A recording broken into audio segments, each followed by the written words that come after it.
Xo'p, keyingi soha vakillari bu elektriklar bo'lishi mumkin. Kelajakda eng kerakli soha vakillari bu elektriklar ham bo'lishi ehtimoli yuqori. Sababi shuki, texnologiya kuchayganidan so'ng ularni xavfsizligini ta'minlash uchun, ularni mexanikalarini sozlash uchun, ya'ni ulash uchun, simlarga ulash uchun, shunga o'xshagan texnik xizmatlar ko'rsatish uchun elektriklarning o'rni beqiyos bo'ladi.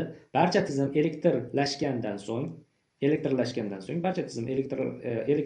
so'ng albatta elektrikka talab ortadi. Avvalambor uni o'rnatib berish uchun talab ortadi. Uni o'rnattirish uchun ularning yordami juda ham kerak bo'ladi.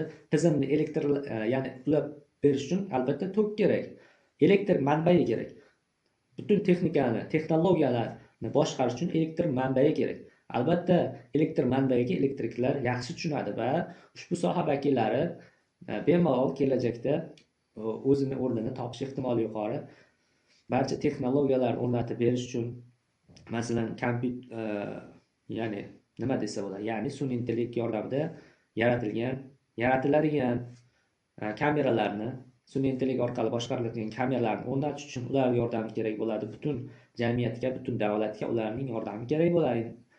Ularni ta'mirlash, masalan, ularni texnik jihatdan ichidan uzilsa bironta joy, ularni ta'mirlab berishi, ulab berishi uchun elektriklarni o'rni ham beqiyos bo'ladi. Kelajakda taxminlarga ko'ra elektriklarni ham kelajakda o'rni bo'ladi.